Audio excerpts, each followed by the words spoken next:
What you're looking at right now is our first pictures of Nicolas Maduro on the Iwo Jima that the president noted he was being transferred on to get here to New York to face charges in that indictment. I want to bring in CBS News national security contributor Samantha Vinograd. President Trump has said that these attacks on Venezuela were related to drugs. Was this a successful mission in that regard, or is it too soon to tell? And what does it say, too, that we're talking about an indictment that goes back to 2020?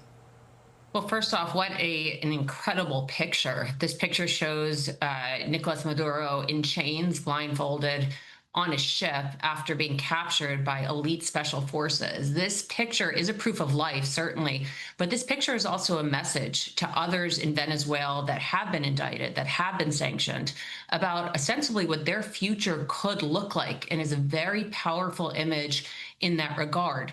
Now, as we wait for the president to speak, we are expecting him to say that this was about narco-terrorism.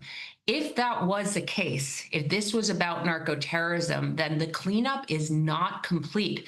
Nicolas Maduro was indicted back in 2020 at the time, along with 14 other individuals.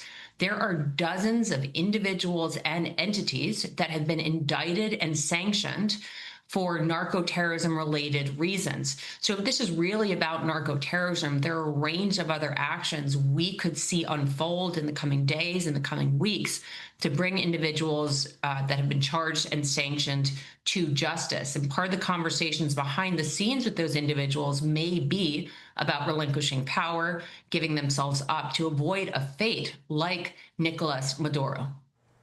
The president noted, too, this morning that while this is about, he said, getting the drugs off the streets and how it's impacting Americans here, he was asked about the oil. I mean, Venezuela has a lot of it, and he said that we will likely be involved in some kind of way. Talk to about how it complicates factors there.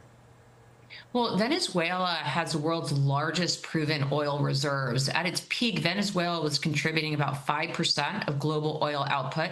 That figure is now infinitesimally smaller, less than 1%.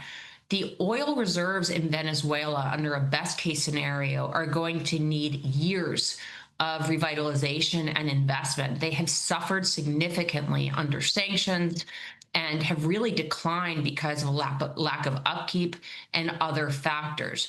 So one of the outstanding questions is whether President Trump and the administration will look at, under certain circumstances, really based on who takes power next, lifting sanctions, lifting prohibitions on U.S. and international companies investing in and operating in Venezuela to help bring their oil fields back online in an efficient way, to revitalize their heavy industrial base. Venezuela, years ago, did contribute to steel and aluminum manufacturing, automobile manufacturing, agriculture accounted for a good portion of its economy. So one of the questions is not just who comes into power, but if that new government is friendly with the Trump administration, if sanctions and other prohibitions on doing business in Venezuela, investing in Venezuela, whether those prohibitions will be lifted. If that is the case, that will certainly have implications for businesses globally, and also importantly for the people of Venezuela, who have suffered so much under the economic pressure inflicted by the Maduro regime, which has invited the sanctions and other prohibitions on doing business with, investing in Venezuela. All right, Samantha Vinograd, thank you.